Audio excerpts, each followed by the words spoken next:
¿Quieres arrancarte los ojos cada vez que ves faltas ortográficas? ¿Te comportas como un policía del idioma español corrigiendo a todo el que conoces por cómo te escriben, así sea por chat?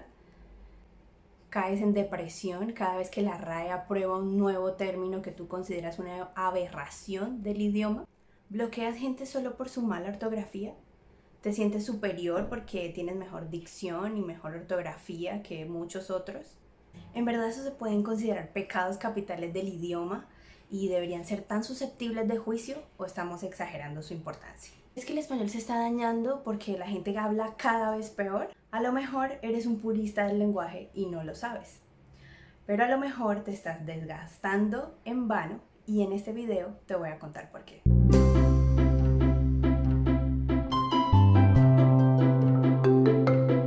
Hola, yo soy Jay, soy docente de lengua y literatura y hoy en el canal en español quiero hablarles de la importancia de la corrección en el idioma y por qué a algunos les molesta tanto que otros cometan faltas ortográficas. Existe un término que no sé si algunos conocen, que es el purismo lingüístico. Según la versión del 92 del diccionario María Moliner, un purista del lenguaje es una persona que cuida extremadamente el uso del idioma cuando habla o cuando escribe y se preocupa de no caer en el uso de términos considerados no castizos en la lengua. Bueno, esa es una definición bastante puritana porque se podría decir que hay términos puros, que hay pureza en los idiomas o que hay castidad. Bueno, para los puristas del lenguaje sí es así. Un purista del lenguaje es básicamente una persona que tiene cierta conciencia lingüística, cierta conciencia de cómo está utilizando el idioma y de las normas vigentes.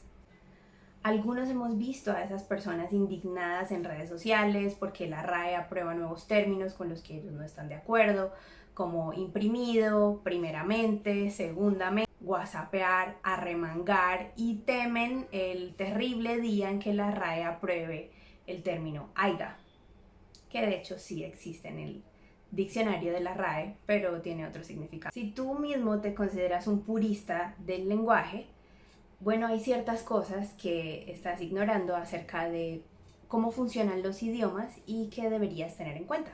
El primer punto que debería tener en cuenta un purista es que nuestro idioma se ha transformado, se sigue transformando y lo seguirá haciendo a lo largo del tiempo. De hecho, es una de las características fundamentales de los idiomas, no son estáticos. El día que nuestro idioma deje de transformarse, será porque se ha convertido en una lengua muerta, con muy pocos hablantes o ninguno. Y es que precisamente los nuevos términos y acepciones que se incluyen son las que diversifican y enriquecen el español, así a nosotros no nos agrada. ¿Se han preguntado alguna vez si siguen hablando el español del año 1100 de nuestra era? A ver, si toman en sus manos el Mío Cid, que es considerada la obra más antigua de nuestra lengua, ¿podrían entenderla? Muchos no pasarían del primer párrafo. De los ojos tan fuerte mientras llorando, tornaba la cabeza y estaba los catando. Vio puertas abiertas e usos encañados, alcándaras vacías, sin pieles y sin mantos. Si vamos a defender la castidad de la lengua, todos deberíamos hablar el español originario, ¿no? Pero no, eso no es posible porque ese español es irreconocible para nosotros. Y es así porque vivimos en un mundo muy diferente hoy, en el que nombramos cosas nuevas y diversas y en el que el hablante es el que sigue llevando la batuta. Ejemplos de esto hay muchísimos.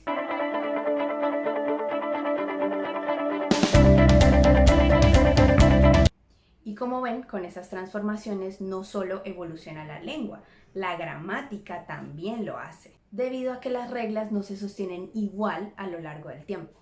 Por supuesto que todos esos cambios fueron paulatinos. Hoy en día vemos cambios mucho más acelerados gracias a los medios de comunicación y obviamente a las redes sociales.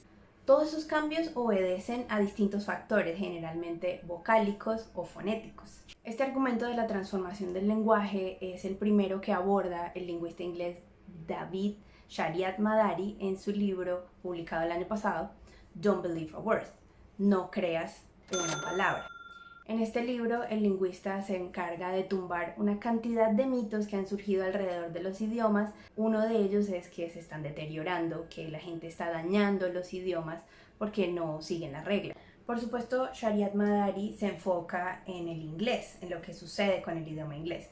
Pero eso se puede extrapolar perfectamente al idioma español porque está ocurriendo lo mismo. Mucha gente se está quejando de que se está deteriorando. Shariat Madari explica que no es así, que el inglés y también el español, se puede decir, va a seguir siendo tan flexible como es, tan innovador como es. Lo que él dice es que la gente que se queja de esto están demasiado apegados a las normas que ya conocen, a lo que están acostumbrados. Entonces les aterra ver todos estos cambios, pero no son conscientes de que son cambios que se han venido dando por siglos. De hecho, Shariat Madari coloca el ejemplo de muchos intelectuales ingleses que se quejaban en su época, hace un siglo, de todos los cambios que estaban percibiendo que los nuevos hablantes estaban haciendo. En español también tenemos ejemplos de importantes lingüistas hispanoamericanos que en el siglo XX tenían una gran preocupación por cómo se estaba transformando el español. Uno de esos fue Andrés Bello. En su texto Gramática, publicado en 1962, Andrés Bello expuso su gran preocupación frente a los cambios del español. El mayor mal de todos, y el que, si no se ataja, va a privarnos de las inapreciables ventajas de un lenguaje común, es la avenida de neologismos de construcción que inunda y enturbia mucha parte de lo que se escribe en América, y que alterando la estructura del idioma tiende a convertirlo en una multitud de dialectos irregulares, licenciosos, bárbaros, embriones de idiomas futuros que durante una larga elaboración reproducirán lo que fue la Europa en el tenebroso periodo de la corrupción del latín. Chile, el Perú, Buenos Aires, México, hablarán cada una su lengua o por mejor decir varias lenguas, como sucede en España, Italia y Francia, donde dominan ciertos idiomas provinciales. Como vemos, Bello estaba muy alarmado por cómo se hablaba el español en su época.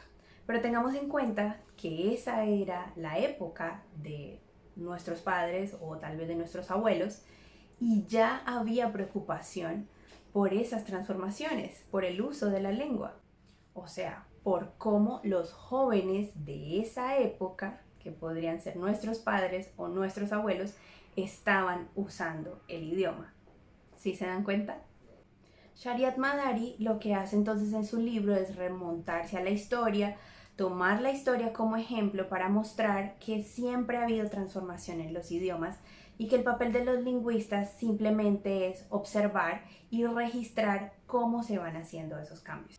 Algo muy importante que Shariat Madari demuestra en su libro es que a pesar de los cambios, las transformaciones que tengan los idiomas, la gente no se comunica peor.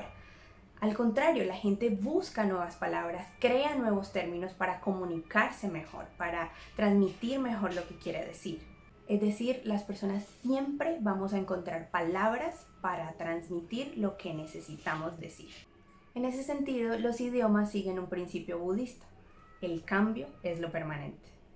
Pueden colocarme en los comentarios abajo expresiones que ustedes utilizan y que sus padres ni siquiera entienden o algún otro miembro adulto de su familia.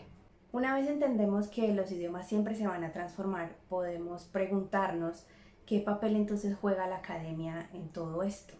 ¿Cuál es su responsabilidad? ¿Cuál es su objetivo?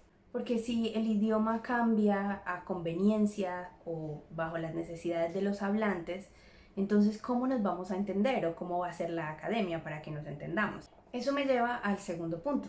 La lengua es una unidad relativa, no absoluta. ¿Qué quiere decir eso? Que bueno, si bien el hablante es el que lleva la bandera de las transformaciones de acuerdo a sus necesidades, la academia, en el caso del español la RAE, que está conformada por las asociaciones que son la ASALE, tiene una función que es regular, es decir, la academia siempre va por detrás del hablante. La RAE tiene una misión muy clara que de hecho aparece en su página. Ellos saben que su lucha es casi contra lo inevitable. Ellos no pueden evitar que haya cambios en el idioma. Ese no es su propósito tampoco. Ellos buscan procurar mantener una unidad, una relativa unidad para que nos podamos entender los hispanohablantes. Y es que usamos un idioma que tiene casi 600 millones de hablantes, es la tercera lengua más usada en Internet y posee una gran variedad de dialectos. Así que la unidad total en el idioma español es una ilusión. Si nosotros nos vamos a vivir a otro país de habla hispana, incluso dentro de las regiones, en los mismos países, nos damos cuenta que nos encontramos con cantidad de términos que no tenemos ni idea qué significan o acentos que no entendemos muy bien. Si por ejemplo escuchamos youtubers de otros países hispanos, nos damos cuenta también que no entendemos gran parte de su terminología. Sin embargo, hay personas que todavía consideran que debe haber algo estándar en el idioma, que el idioma debe estar estandarizado para que todos nos podamos entender y comunicar. Bueno, esas personas parece que no se han dado cuenta todavía que no se puede forzar a 600 millones, casi 600 millones, a hablar exactamente igual. Pero creyendo en ideales, suponiendo que eso se pudiera hacer en algún momento, ¿qué es lo estándar? ¿Quién lo define? ¿Cómo ha sido definido como estándar? ¿Y por qué? Cuéntenme si quieren que en otro video hablemos del español estándar y cómo se define. Quiero aclarar que como docente de lengua no es que no defienda la corrección o el uso correcto del español, por supuesto que lo defiendo, especialmente en el aula de clase. Y considero que la corrección en el idioma puede ayudarnos a comunicarnos un poco mejor, a evitar caer en errores al comunicarnos.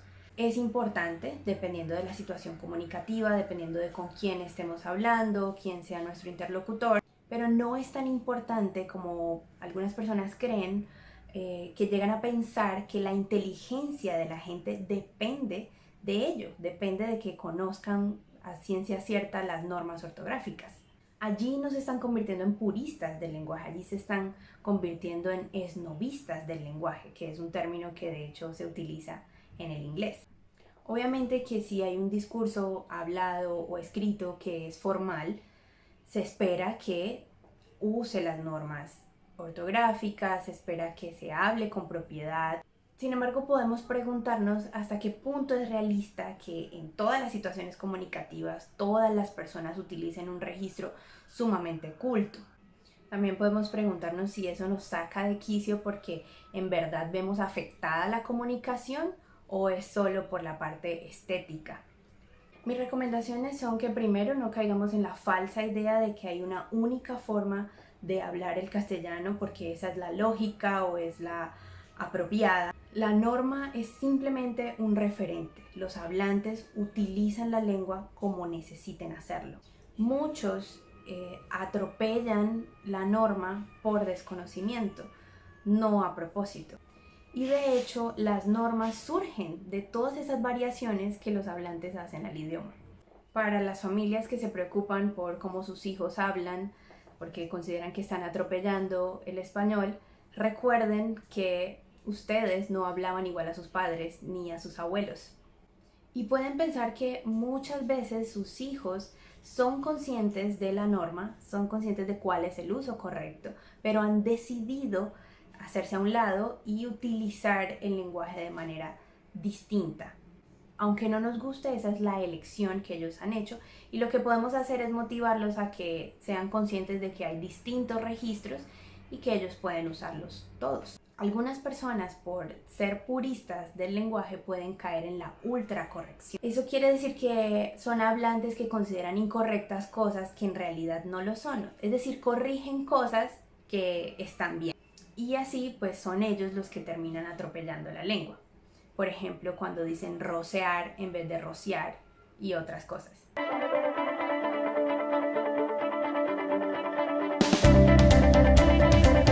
Recordemos también que es importante, o que lo más importante es poder transmitir lo que queremos decir, es decir, comunicar de manera asertiva. Miren, yo como docente he corregido muchas cosas en mis estudiantes y he hecho mucho énfasis en reglas que con el tiempo, con los años, se revisan y caen en desuso o se cambian. y obviamente mi deber es estar actualizada, estar informándome, revisando para poder corregirles a ellos. Pero la idea no es aferrarse a las reglas porque ellas se van a terminar modificando en algún momento. Y hay gente que incluso caza peleas en redes sociales y todo defendiendo reglas que en un par de años van a ser obsoletas. Otra cosa importante es que hay personas que consideran que comunicar bien es solo conocer las reglas, pero se olvidan que una parte muy importante de la comunicación es la escucha. Podemos procurar o deberíamos procurar ser mucho mejores escuchas y no estar tan pendientes de que las personas están saltando las normas. Recordemos pues que los idiomas son construcciones sociales y culturales que los hablantes adaptamos a nuestras necesidades. Por eso quiero compartirles las palabras del discurso de recibimiento del Premio Nobel de Literatura de Octavio Paz.